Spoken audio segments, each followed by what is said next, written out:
Oke, Assalamualaikum warahmatullahi wabarakatuh. Pada kesempatan kali ini,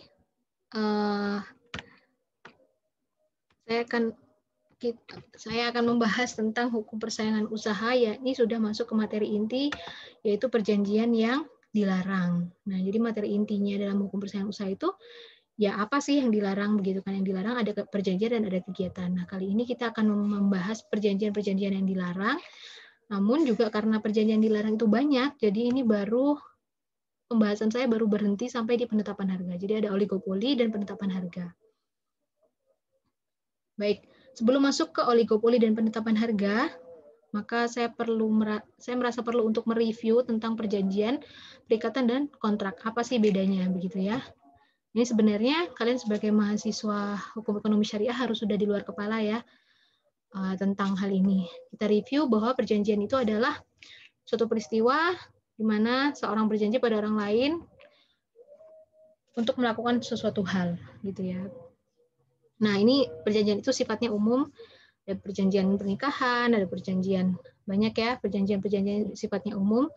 Dan kalau di dalam pasal 1313 KUH Perdata, perjanjian adalah suatu perbuatan dengan mana satu orang atau lebih mengikatkan dirinya terhadap satu orang atau lebih lainnya, gitu ya.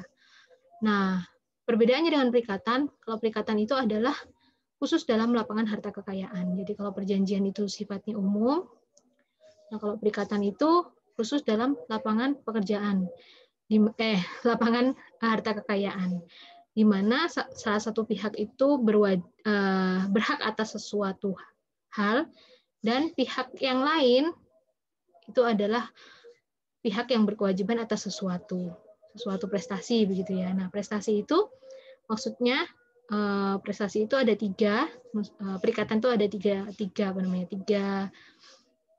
bentuk gitu ya. Itu yang paling bawah, bahwa yang pertama adalah kewajiban atau prestasi untuk memberikan sesuatu, kemudian yang kedua adalah untuk berbuat sesuatu, dan yang ketiga adalah untuk tidak berbuat sesuatu. Nah, ini di dalam pasal 1234 KUH Perdata. Nah, di pasal sebelumnya, di pasal 1233 KUH Perdata, bahwa kaitannya dengan perjanjian tadi, bahwa perjanjian itu adalah salah satu sumber dari perikatan. Perjanjian itu melahirkan perikatan. Nah, perikatan itu tidak hanya dari perjanjian saja tapi juga ada yang lahir dari undang-undang. Kalau dari undang-undang itu memang dalam undang-undang itu tertulis begitu ya, disebutkan. Nah, di sisi lain, perikatan itu juga lahir dari perjanjian, dua orang atau lebih tadi, dalam lapangan harta kekayaan. Nah, bedanya dengan kontrak, kontrak itu adalah perikatan yang mempunyai konsekuensi hukum. Jadi cenderung tertulis. Jadi biasanya akan diatur bagaimana apabila salah satu pihak tidak melakukan prestasinya. Nah, itu konsekuensi hukumnya apa? Di sana akan tertulis, disepakati dan tertulis. Jadi seperti misalnya sanksi denda, atau mungkin kalau ada force major bagaimana gitu ya. Nah, itu adalah kontrak. Jadi itu ya, review perjanjian, perikatan, dan kontrak. Kemudian karena judulnya adalah perjanjian-perjanjian yang dilarang, maka saya akan fokus di perjanjian. Di pasal 1338 KUH Perdata, bahwa semua perjanjian yang dibuat secara sah itu berlaku sebagai undang-undang bagi mereka yang membuatnya. Ini asas konsensual ya, bahwa ya para pihak itu memang harus mencapai kata sepakat, dan ketika sudah sepakat maka itu berlaku sebagai undang-undang bagi mereka, gitu ya. Terus kemudian pasal 1320, nah ini juga harus di luar kepala. Syarat sahnya perjanjian, yaitu yang pertama mereka sepakat untuk mengikatkan diri. Kemudian yang kedua, cakap. Jadi para pihaknya harus cakap untuk melakukan suatu perjanjian sesuai undang-undang, kecakapannya. Kemudian yang ketiga, tentang suatu hal tertentu, jadi ada objeknya. Dan yang keempat, suatu sebab atau kausa yang halal. Jadi memang harus diperbolehkan oleh undang-undang. Jadi yang tidak diperbolehkan ya tidak boleh, seperti misalnya perjanjian jual beli narkoba. Nah, itu tidak boleh gitu ya. Namanya bukan perjanjian, namanya pelanggaran gitu kan. Nah, kemudian ini nanti ada kaitannya kemudian dengan perjanjian-perjanjian yang dilarang menurut Undang-Undang Nomor 5 Tahun 99 gitu kan. Nah, pada pasal 1 angka 7 Undang-Undang Nomor 5 Tahun 99, yakni Undang-Undang Anti Monopoli dan Persaingan Usaha Tidak Sehat, Perjanjian adalah suatu perbuatan satu orang atau lebih pelaku usaha. Jadi yang melakukan subjeknya perjanjian ini adalah pelaku usaha, khusus pelaku usaha. Untuk mengikatkan diri terhadap satu atau lebih pelaku usaha lain dengan nama apapun. Jadi namanya apapun ya. Kan kalau namanya pelaku usaha itu mau apa? Ya apapun namanya, mau kerjasama lah, mau apalah gitu ya. Baik tertulis maupun tidak tertulis. Nah, di sini yang membedakan adalah dia di pasal ini menyebutkan yang tidak tertulis pun diakui sebagai perjanjian. Kalau dalam KUH Perdata kan cenderung yang tertulis ya, atau kontrak tadi gitu ya. Nah, kenapa? Kaitannya adalah dengan alat bukti nanti, bahwa dalam kasus persaingan usaha, perjanjian dalam bentuk tertulis maupun tidak tertulis kedua-duanya sama-sama diakui dan digunakan sebagai alat bukti gitu ya. Asal yang tidak tertulis tadi ya terbukti gitu ya. Jadi misalnya yang tidak tertulis itu seperti misalnya apa kong kali kong gitu ya, kesepakatan lisan itu kan pastinya biasanya tidak tertulis gitu kan. Jadi itikat buruk gitu atau niatan buruk untuk apa namanya, untuk menghalangi pelaku usaha lainnya. Itu kan biasanya tidak akan tertulis, pasti tidak tertulis. Nah, tapi itu bisa tetap dijadikan sebagai alat bukti apabila terbukti gitu ya. Nah, ini adalah tadi ya perjanjian-perjanjian yang dilarang ada 10 macam: oligopoli, penetapan harga, pembagian wilayah, pemboikotan, kartel, trust, oligopsoni, integrasi vertikal, perjanjian tertutup, dan perjanjian dengan pihak luar negeri. Nanti penjelasannya akan saya susulkan, tapi yang di materi ini adalah oligopoli dan penetapan harga dulu. Kita masuk ke oligopoli. Sebentar sambil ngos-ngosan ya. Oligopoli menurut ilmu ekonomi, nah ini sebenarnya adalah salah satu jenis pasar ya. Dalam ilmu ekonomi itu adalah oligopoli itu adalah struktur pasar, di mana dalam pasar tersebut itu terdiri dari sedikit perusahaan saja atau beberapa perusahaan saja. Gitu. Nah, setiap perusahaan yang ada di dalam pasar tersebut itu mempunyai kekuatan yang cukup besar untuk mempengaruhi harga. Jadi mereka saling mempengaruhi gitu antara satu perusahaan dengan perusahaan lainnya itu yang masuk ke dalam oligopoli tadi, yang masuk ke dalam struktur pasar yang dimaksud tadi gitu. Tentang oligopoli itu terdapat dalam pasal 4 ayat 1 menyatakan bahwa pelaku usaha dilarang membuat perjanjian dengan pelaku usaha lainnya untuk secara bersama-sama melakukan penguasaan produksi dan atau pemasaran barang dan atau jasa yang dapat mengakibatkan terjadinya praktik monopoli dan atau persaingan usaha tidak sehat. Nah, dari sini kita sudah belajar ya kemarin tentang pendekatan rule of reason dan per se ilegal. Nah, dari ayat ini kita bisa melihat bahwa pasal ini adalah mengandung pendekatan yang mana yang rule of reason. Jadi fokusnya pada akibatnya. Jadi kalau tidak berakibat praktik monopoli dan tidak berakibat persaingan usaha tidak sehat, maka sebenarnya itu boleh dilakukan kayak gitu. Jadi para pelaku usaha itu sebenarnya boleh melakukan oligopoli gitu, tetapi asalkan tidak mengakibatkan terjadinya praktik monopoli dan persaingan usaha sehat, gitu ya. Nah, bagaimana kalau terjadinya itu apa namanya? Bagaimana kalau terjadi? Nah, itu yang dilarang gitu kan. Jadi di pasal 4 ayat keduanya, pelaku usaha patut diduga atau dianggap secara bersama-sama melakukan penguasaan produksi dan atau pemasaran barang dan atau jasa sebagaimana yang dimaksud ayat 1 apabila 2 atau 3 pelaku usaha atau kelompok pelaku usaha menguasai lebih dari 75% pangsa pasar satu jenis barang dan atau jasa tertentu. Jadi dalam satu pasar barang tertentu apabila dikuasai oleh kelompok pelaku usaha tadi sebanyak 75%, maka itu dapat diduga atau dianggap melakukan oligopoli yang kemudian mengakibatkan praktek monopoli. Kenapa? Karena 75% pangsa pasar mereka kuasai gitu. Jadi fokusnya di akibatnya. Ya ini ya penjelasannya bahwa pendekatannya adalah pendekatan rule of reason, bahwa sebenarnya tidak dilarang. Oh, ini penjelasan yang tadi ya berarti.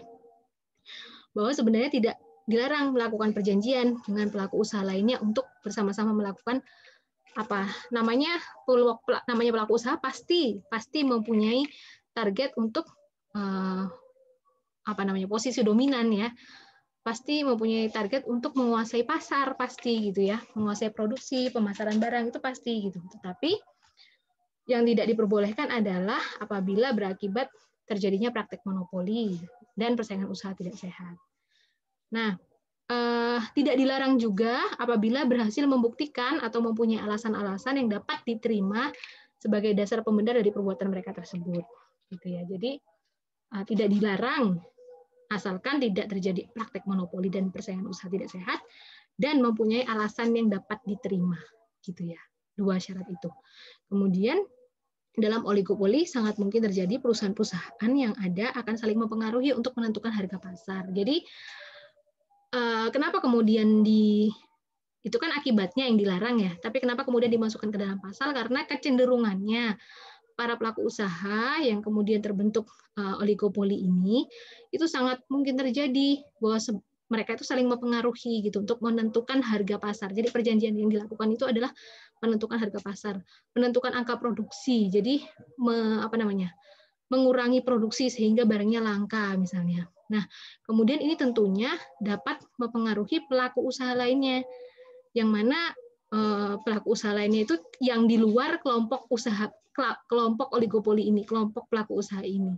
Jadinya mereka mungkin tersisihkan dan lama-lama mereka akan karena pasar dikuasai 75% tadi, mereka mungkin ya lama-lama akan tersisihkan gitu ya, sehingga kemudian menjadi bangkrut, atau yang di luar pasar yang baru mau akan masuk ketika melihat bahwa pasar dikuasai oleh kelompok pelaku usaha oligopoli ini, maka kemudian mereka tidak jadi masuk seperti itu. Jadi yang tidak diperbolehkan adalah bahwa seakan-akan membuat geng begitu ya mungkin, sehingga pelaku usaha lain terhambat, sehingga membuat batasan atau barier bagi pelaku usaha lain untuk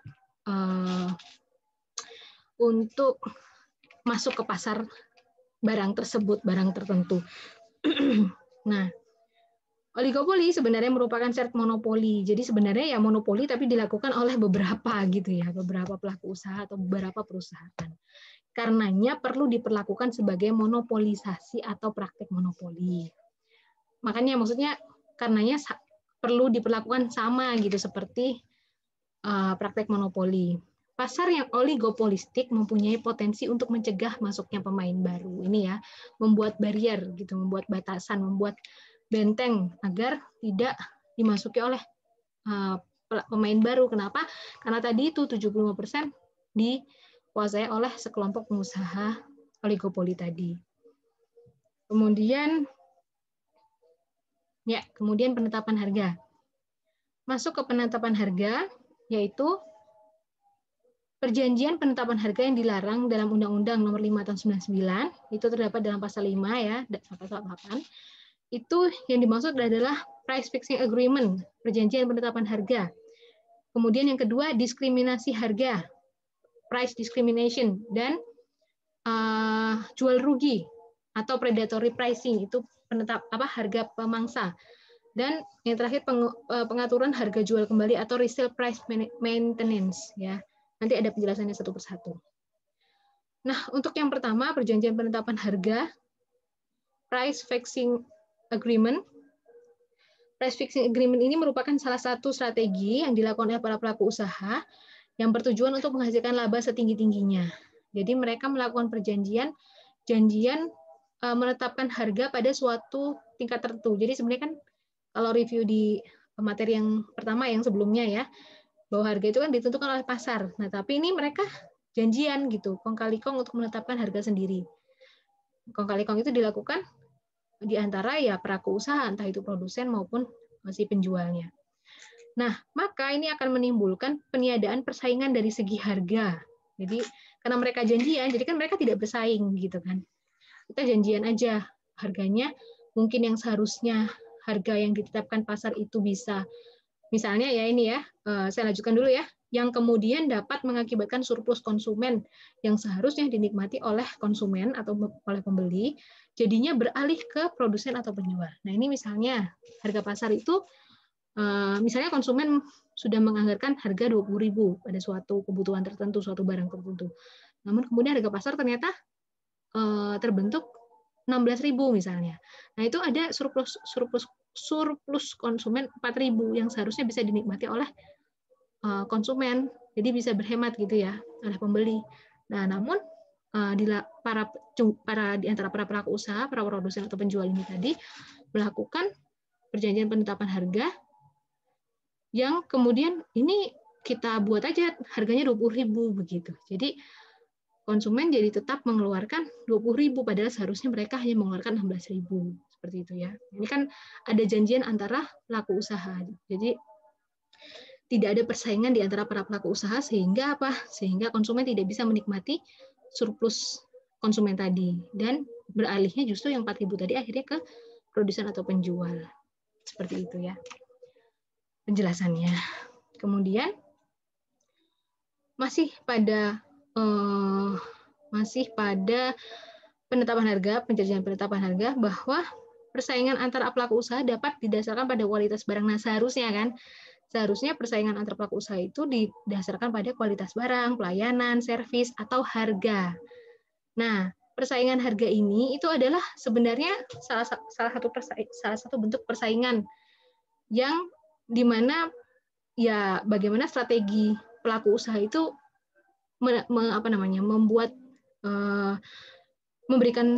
menawarkan suatu produk yang harganya murah dengan tingkat yang serendah mungkin, itu harganya murah, namun juga kualitasnya tetap bagus begitu kan. Jadi di sana dipaksa untuk bagaimana melakukan inovasi, melakukan strategi, bagaimana membuat suatu produk seefisien mungkin, namun harganya tetap terjangkau. Nah, itu persaingan harga yang seharusnya gitu. Nah, sebaliknya dengan adanya perjanjian penetapan harga di antara para pelaku usaha itu, kongkol-kongkongan gitu kan mereka. Nah, mereka tidak bermain di situ, tidak bermain di persaingan harga yang membuat suatu produk yang efisien, yang kemudian menjual dengan harga yang lebih terjangkau. Mereka tidak bermain di situ, tetapi bermainnya di sesama pelaku usaha itu melakukan perjanjian. Jadi akhirnya harga tetap mahal atau tetap di atas kewajaran atau tetap di atas harga yang seharusnya gitu. Nah, bila hal tersebut dilakukan oleh setiap pelaku usaha yang ada di dalam pasar, hal ini dapat membuat konsumen tidak memiliki alternatif. Jadi karena harganya sama, ke penjual yang ini sama, ke penjual yang itu sama, harganya sama mahalnya gitu ya. Maka di antara para penjual itu tidak ada persaingan, maka yang dirugikan adalah konsumennya. Jadi yang dirugikan adalah konsumennya karena tidak ada alternatif harga gitu yang luas. Harga yang luas ini maksudnya mungkin harganya cuma beda berapa ratus gitu kan, itu kan nggak berarti gitu mungkin buat konsumennya. Jadi tidak ada alternatif harga sehingga akhirnya mereka terpaksa menerima sesuatu barang itu dengan harga yang di atas kewajaran karena tadi sudah dilakukan kong kali kong atau sudah dilakukan perjanjian penetapan harga oleh para produsen maupun penjual. Bisa dipahami ya. Nah, ini pendekatannya ada per se ilegal. Kenapa? Karena ya kalau per se ilegal itu yang dilarang adalah ya undang-undang menyatakan apa ya itu yang dilarang gitu ya. Yaitu di pasal 5 pelaku usaha dilarang membuat perjanjian dengan pelaku usaha pesaingnya untuk menetapkan harga atas suatu barang atau jasa yang harus dibayar oleh konsumen. Gitu ya. Terus yang di ayat 2-nya ada pengecualian. Nah, ada pengecualian, tetapi apa itu? Suatu perjanjian penetapan harga yang dibuat dalam suatu usaha patungan yang didasarkan kepada undang-undang yang berlaku. Jadi pengecualiannya ya tetap ada terdapat dalam undang-undang juga gitu. Nah, pengecualian itu apa? Pengecualian itu kemudian KPPU kan belum ada penjelasan. Nah, kemudian KPPU mengeluarkan peraturan KPPU nomor 4 tahun 2011 tentang pedoman pasal 5, yaitu tentang penetapan harga. Yaitu bentuk-bentuk penetapan harga yang termasuk dalam pasal 5, maksudnya yang diperbolehkan gitu ya, yaitu kesepakatan menaikkan dan menurunkan harga. Sebentar, maaf. Ini adalah bentuk-bentuk penetapan harga yang termasuk ke dalam pasal 5 Undang-Undang Nomor 5 Tahun 99. Maksudnya jenis-jenisnya kan banyak sekali ya, perjanjian penetapan harga yang dilarang gitu ya. Nah, ini adalah yang ditetapkan oleh KPU, namun di situ ada tulisannya di situ ada tulisannya, namun tidak terbatas pada. Artinya bisa memungkinkan ada perjanjian-perjanjian yang lain gitu ya. Nah, ada kesepakatan menaikkan menurunkan harga, kesepakatan ini jadi bukan yang kecuali ya, kesepakatan memelihara suatu perbandingan, bla bla bla ya, kesepakatan meniadakan diskon, bisa dibaca sendiri ya, itu banyak beberapa jenisnya. Nah, pengecualiannya di sini. Pengecualiannya adalah di ayat kedua, mengecualikan penetapan harga oleh usaha patungan. Jadi, kalau usahanya itu memang adalah, jadi kan ada ya pelaku usaha yang kemudian bekerja sama atau perjanjian dengan pelaku usaha lainnya itu untuk melakukan suatu usaha patungan atau istilahnya joint venture. Nah, itu pengecualian karena perusahaan joint venture ini adalah suatu entitas perusahaan sendiri gitu. Jadi tidak bisa dianggap sebagai perjanjian kong kali kong penetapan harga antara pelaku usaha. Jadi karena dia sudah patungan, jadi dia dianggap satu pelaku usaha gitu kan. Jadi nah ketika satu pelaku usaha ini meskipun di dalamnya ada dua orang misalnya ya, dua pelaku usaha gitu ya. Nah, mereka ini kan kemudian akan melakukan strategi penetapan harga sendiri. Nah, itu bukan termasuk dalam perjanjian yang dilarang. Kenapa? Karena dianggap sebagai satu entitas bisnis sendiri, gitu ya.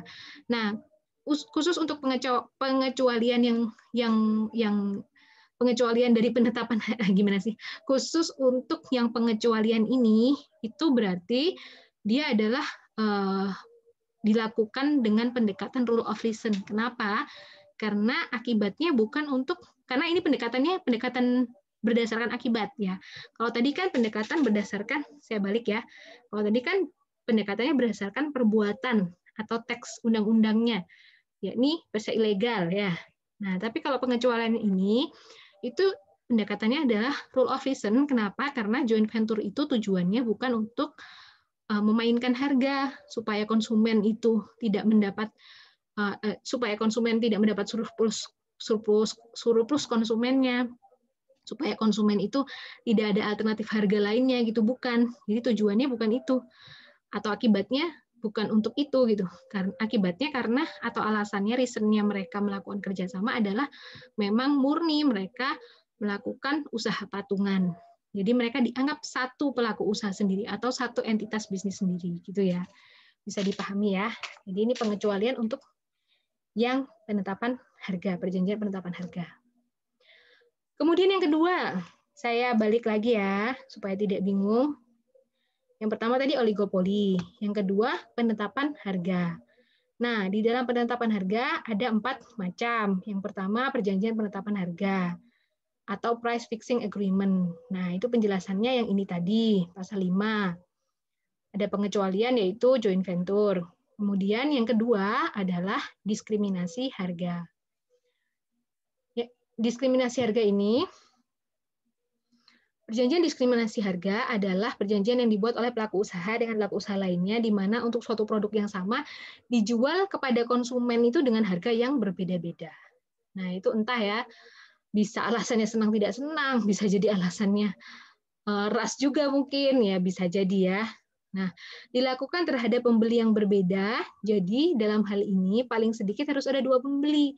Jadi yang dimaksud dengan diskriminasi harga itu paling tidak perlakuannya itu beda antara satu pembeli dengan pembeli lainnya. Jadi pembelinya harus ada lebih dari satu gitu kan. Terhadap barang yang tingkat dan kualitasnya itu sebenarnya sama, tapi dikasihnya harga beda gitu. Nah, perbuatan tersebut secara substansi itu akan merugikan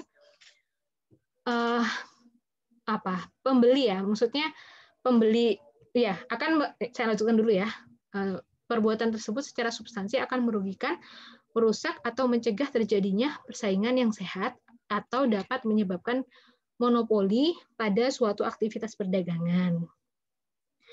Nah, jadi tadi kan kepada 2 pembeli itu ditetapkan berbeda harganya gitu. Nah, ini bisa jadi 2 pembeli tadi kemudian kan mungkin sebagai distributor gitu ya, atau sebagai reseller diperlakukan berbeda.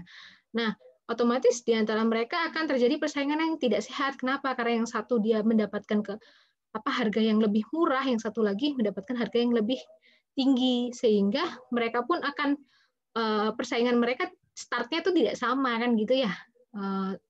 Mendapatkan harga dari supplier atau dari produsennya itu startnya harganya tidak sama. Jadi kan otomatis apabila dijualnya ke konsumen atau ke end user itu harganya sama, maka yang satu keuntungannya lebih sedikit, yang satu keuntungannya lebih banyak kan gitu. Nah, ini ada di pasal 6 ya. Pelaku usaha dilarang membuat perjanjian yang mengakibatkan pembeli yang satu harus membayar dengan harga yang berbeda dari yang harus dibayar oleh pembeli lain untuk barang dan atau jasa yang sama. Yang contoh saya berikan tadi itu adalah contoh apabila dalam hal pemasaran ya. Jadi beda harga ke satu reseller dengan reseller lain atau satu distributor dengan distributor lain. Nah, bisa juga ya terhadap konsumen juga gitu. Jadi kalau konsumen yang satu dibeli harga murah, konsumen yang satu tidak diberi harga semurah yang satu lagi, seperti itu. Nah, terdapat perbedaan harga baik secara langsung maupun tidak langsung, misalnya melalui diskon. Nah, ini caranya juga cara diskriminasi harga ini juga bermacam-macam. Bisa jadi caranya itu dengan diskon, yang satu dapat diskon, yang satu tidak, atau yang satu diberi kesempatan untuk bisa kredit, yang satu tidak gitu.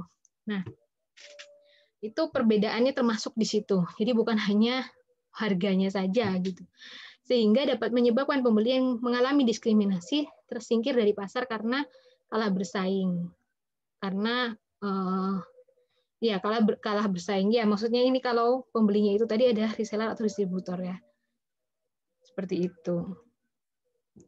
Cukup jelas ya, maaf Legan. Cukup jelas kalau diskriminasi harga ya. Kemudian yang ketiga, jual rugi atau predatory pricing, yaitu harga pemangsa. Maksudnya bagaimana? Predator itu berkonotasi secara sengaja merusak persaingan. Jadi namanya predator ya. Nah, apa yang dimaksud merusak persaingan itu bagaimana gitu? Nah, itu melalui penetapan harga di bawah harga keuntungan jangka pendek atau penetapan harga di bawah biaya dengan harapan akan tertutupi di kemudian hari melalui keuntungan monopoli yang akan diterima. Nah, kita lanjutkan dulu ya. Tujuan utama dari predatory pricing itu adalah menyingkirkan pelaku usaha pesaing lain gitu. Jadi dia yang melakukan predatory pricing ini menjual harga ke konsumen itu dengan harga di bawah pasar. Sehingga apa? Sehingga masyarakat, sehingga dia pasar itu akan ke dia ya, otomatis lah ya, namanya juga menjual barang murah di bawah pasar. Nah, itu dia sementara dia akan mungkin keuntungannya akan sedikit atau bahkan misalnya mengalami kerugian ini ya di bawah harga keuntungan jangka pendek. Mungkin dia akan keuntungannya sedikit, tapi tujuannya dia adalah agar dia itu jadi posisi dominan atau dia itu jadi dapat menguasai pasar, monopoli pasar, sehingga kemudian nanti saat ini dia ingin bertujuan untuk menjual harga murah itu agar dia menguasai pasar, namun saat nanti semua pembeli sudah kepada dia dan pelaku usaha lain sudah dia singkirkan sehingga kemudian monopoli sudah terbentuk, maka dia akan kembali menaikkan harganya sehingga pembeli atau konsumen itu tidak akan punya pilihan lain gitu. Karena apa? Karena pelaku usaha lain tadi sudah tersingkirkan kayak gitu. Jadi di awal itu dia menjual rugi dulu atau menjual murah dulu untuk dalam rangka mendapatkan pasar, agar pasar itu ke dia, agar terbentuk posisi dominan atau agar terbentuk monopoli yang kemudian ketika dia sudah ada di posisi dia perusahaan yang melakukan monopoli itu, dia pelaku usaha lainnya sudah bangkrut, sudah tersingkirkan, dia kemudian kembali menaikkan harga dan memaksimalkan keuntungannya. Sehingga ini merugikan konsumen juga karena pada saat dia sudah menaikkan harga, konsumen sudah tidak ada alternatif lain gitu, alternatif penjual atau produsen lain. Itu namanya jual rugi. Nah, ini saya belum menaruh pasalnya ya, maaf. Ini pasal 7 ya berarti ya. Betul pasal 7 ya. Nanti silakan dilihat. Nah, ini termasuk pendekatannya adalah rule of reason. Jadi akibatnya, fokus pendekatan digunakan dalam pasal ini adalah akibatnya. Akibatnya apakah? Jadi sebenarnya boleh, silahkan gitu ya, strategi harga yang bagaimana gitu. Tetapi di sini memang dia tujuannya atau itikadnya itu memang memurahkan harga atau jual rugi itu adalah untuk nanti dinaikkan lagi atau untuk nanti dimaksimalkan keuntungannya ketika posisi dia sudah posisi dominan. Posisi dominan tuh kemarin saya sudah jelaskan belum ya, posisi dominan itu ya posisi dia sebagai dia leading gitu ya. Namanya posisi dominan itu dia leading atau dia monopoli, dia menguasai pasar gitu ya. Tetapi yang dilakukan dengan cara-cara wajar yang harusnya gitu ya. Nah, ini kan kita di sini berbicara yang dilakukan dengan cara-cara yang dilarang atau tidak wajar. Nah, itu ya. Jadi loh, kok diskriminasi harga ini ya, jual rugi. Jadi rule of reason ya tadi ya.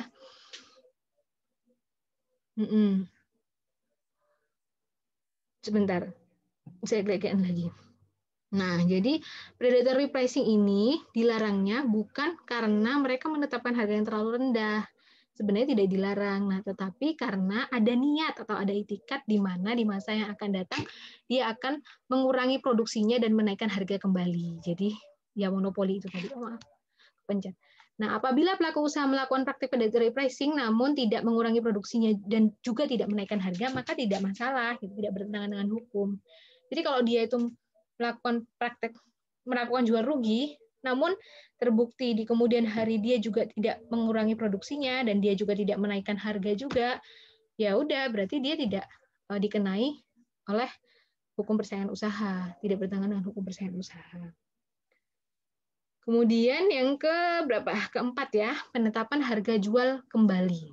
Nah, ini atau namanya resale price maintenance. Nah, ini di dalam pasal 8 berisi pelaku usaha dilarang membuat perjanjian dengan pelaku usaha lainnya yang memuat persyaratan bahwa penerima barang dan atau jasa tidak akan menjual atau memasok barang dan atau jasa yang diterimanya dengan harga yang lebih rendah daripada harga yang telah diperjanjikan sehingga dapat mengakibatkan terjadinya persaingan usaha tidak sehat. Nah, poinnya di harga yang lebih rendah. Jadi intinya tidak boleh menjual kembali dengan harga yang lebih rendah. Nah, ada penjelasannya, bukanlah merupakan perbuatan yang melawan hukum persaingan apabila setiap pelaku usaha mempunyai karena setiap pelaku usaha mempunyai hak untuk mengontrol beberapa aspek distribusi dari produksinya. Sebentar. Oh, maaf. Ini maksudnya begini, bahwa penetapan harga jual kembali itu bukanlah merupakan perbuatan yang melawan hukum sebenarnya, ya. Nah, setiap pelaku usaha, jadi penjelasannya adalah setiap pelaku usaha mempunyai hak untuk mengontrol beberapa aspek distribusi. Jadi, misalnya dia produsen, maka dia mempunyai hak untuk menentukan atau mengontrol bagaimana aspek distribusi barangnya dia, gitu ya. Nah, apakah dia itu akan meretail sendiri atau bekerja sama dengan pihak lain. Jadi kalau Anda produsen, Anda itu boleh terserah. Anda mau punya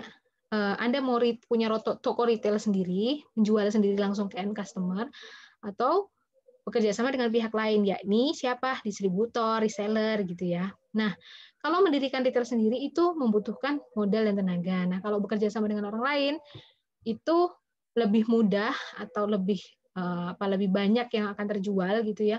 Namun tidak bisa kita mengontrol secara langsung gitu kepada si reseller atau distributor itu. Kelemahannya itu. Nah, di pasal 8 ini mengandung rule of reason ya, karena yang dilarang atau yang dapat dikenai dengan hukum persaingan usaha itu adalah akibatnya yang terjadi, berfokus pada akibat yang terjadi. Pelaku usaha diperbolehkan membuat perjanjian dengan pelaku usaha lain yang memuat persyaratan bahwa penerima produk tidak akan menjual atau memasok kembali produk yang diterimanya dengan harga yang lebih rendah. Itu sebenarnya boleh, asalkan tidak mengakibatkan terjadinya persaingan usaha yang tidak sehat. Jadi asalkan memang tidak diniati gitu ya, dari awal untuk menimbulkan persaingan usaha yang tidak sehat. Nah, dalam peraturan KPPU nomor 8 tahun 2011, tentang pedoman pasal 8, yakni yang tentang penetapan harga jual kembali, bahwa jadi ada 3 ya langsung ya, dalam konteks penetapan yang tidak diperbolehkan itu adalah dalam konteks penetapan harga minimum harga jual kembali, yaitu harga yang lebih murah tadi. Nah, kenapa? Karena itu dapat mengakibatkan atau dapat didefinisikan sebagai adanya hambatan terhadap persaingan. Jadi karena harganya dijual lebih murah, jadi kan otomatis ya pembeli akan memilih yang lebih murah gitu. Ini bukan beda ya dengan jual rugi tadi. Kalau tadi kan jual rugi untuk supaya nanti mengurangi angka produksi, kemudian menguasai pasar, dan kemudian menjual kembali harganya dengan harga yang tinggi kayak gitu kan. Nah, kalau di sini adalah ya menghambat persaingan karena ya pembeli otomatis akan mencari harga yang lebih murah. Jadi menjual kembali dengan harga yang lebih murah dari pasar, atau tadi minimum bahasa Inggrisnya tadi ya. Pokoknya penetapan minimum harga jual kembali itu konteksnya yang tidak diperbolehkan. Bukti adanya penetapan harga yang lebih rendah dari yang telah diperjanjikan tidak cukup untuk menyatakan bahwa telah terjadi pelanggaran pasal 8. Pelanggaran terhadap pasal 8 harus disertai bukti bahwa telah terjadi dampak negatif terhadap persaingan. Jadi alat buktinya itu adalah tidak cukup kalau hanya perjanjiannya saja. Apa sih kesepakatannya itu tidak cukup, hanya perjanjian itu saja. Tapi alat buktinya, kalau rule of reason, itu alat buktinya itu juga harus dibuktikan atau membuktikan bahwa terjadi dampaknya, yaitu monopoli dan atau persaingan usaha yang tidak sehat, gitu ya. Nah itu ya, jadi ada oligopoli dan ada perjanjian penetapan harga. Penetapan harga tadi terdiri dari yang pertama adalah perjanjian penetapan harga itu sendiri. Yang kedua adalah diskriminasi harga, kemudian yang ketiga jual rugi, yang keempat penetapan harga jual kembali. Nah, tugasnya adalah sebutkan contohnya. Ya, tidak hanya menyebutkan contoh saja, tapi jelaskan juga contoh kasus oligopoli dan penetapan harga. Nah, untuk yang penetapan harga ini karena ada 4 macam, pilih salah satu saja untuk memberikan contohnya. Nah, ini silahkan cari kasus gitu ya. Jadi jangan sembarangan gitu. Maksudnya ada analisisnya gitu ya. Ya, begitu. Sekian. Nanti saya buatkan di e-learning kolomnya untuk pengumpulan resume dan tugasnya. Resume-nya sederhana saja, tidak perlu yang ini ya. Kalau misalnya maksudnya tidak perlu yang panjang-panjang. Kalau misalnya saudara cocok dengan cocok dengan metode mind map, ya nggak apa-apa, dibuat mind map saja supaya saudara sendiri juga lebih mudah untuk mengingat atau memahami materi gitu. Terima kasih. Wassalamualaikum warahmatullahi wabarakatuh.